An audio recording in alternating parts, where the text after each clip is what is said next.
Hello! Yeah, I'm back, Manny. So, padayon ta sa atong pagkat-on sa Binisaya. Karon magkat-on ta sa pag-ihap. Binisaya nga pag-ihap. Aha. Okay. So, una, sa iyon ra kaya ng mingon tag usa, duha, tulo, upat, lima, unom, pito, walo, siyam, napulo, or napu, no? Pero, ang uban, ang naandan sa uban, ang katong Spanish na nga kuan, 1, 2, 3, 4, 5, 6, 7, 8, 9, 10, kana Spanish nga words na siya, kay na-colonize man ta sa mga Espanyol atong mga panahuna. No? So that's in English 1, 2, 3, 4, 5, 6, 7, 8, 9, 10. Now, the problem is beyond 10. Kung wala pa sa napo, mauna ni. Ang kasagaran natong ilitok, may tag 11, 12, 13, 14, 15, 16, 17, 18, 19, 20, 21, 22, and so on and so forth. Dili na siya Binisaya nga klaro. Pagkatinuon, Spanish gihapon na siya based nga words. Spanish gid nga words. So, ang angay gid ta, pero wala na gid nato gamita kayo. O tagsara ginagamit ani. Kasagaran gigamit ito namang mga Spanish nga words.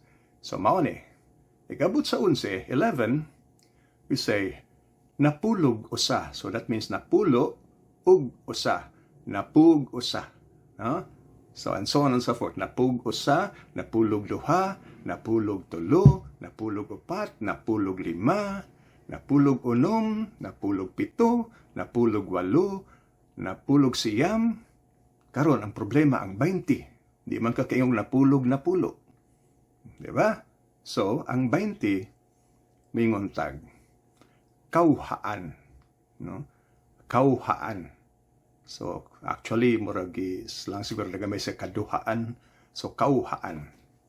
So that means sa 21, so that's 20, kauhaan. 21, kauhaag usa, kauhaag duha, kauhaag tulo, kauhaag upat, kauhaag lima, kauhaag unom, kauhaag pito, kauhaag walo, kauhaag siyam.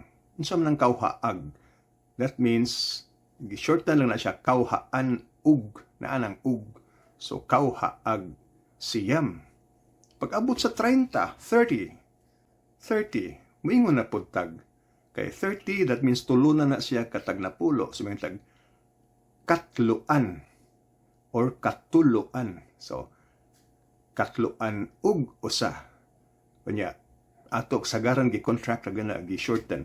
Katluag usa, katluag duha, katluag tulo, katluag upat, katluag lima, katluag unom, katluag pito, katluag walo, katluag siyam. Kanya sunod, di man sa tapili katluag unsa pa. Lahi na pod.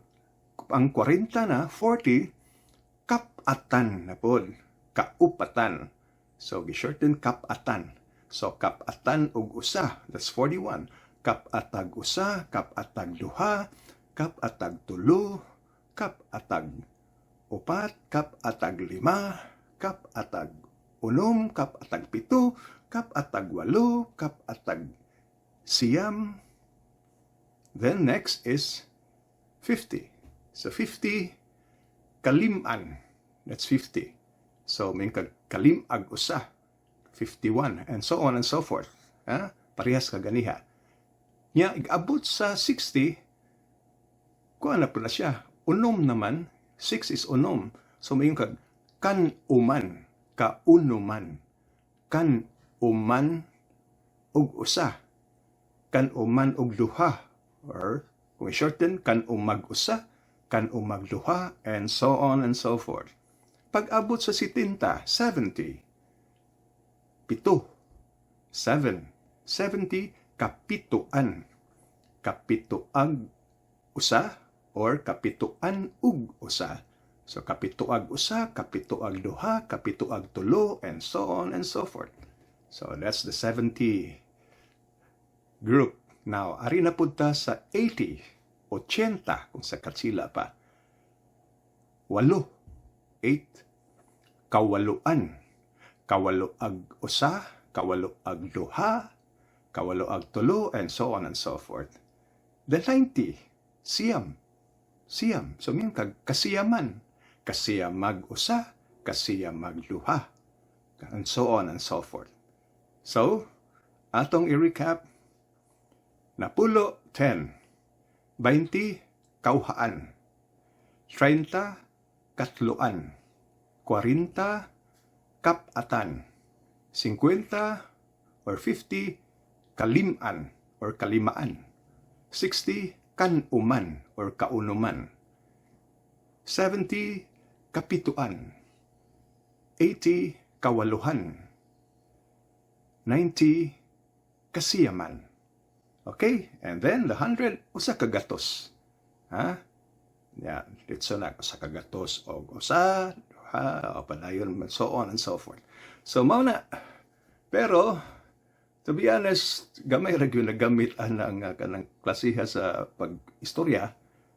Naipipila nga atong makuan pero mao na ang traditional gyud nga binisaya gyud nga kung maka-encounter mo ana, makasugat mo ana sa inyong mabasa o inyong madungog sa uban nga magistorya ana, so at least makasabot mo nga mao na ang gipasabot. Ha? Okay. Mga bisdak, long live!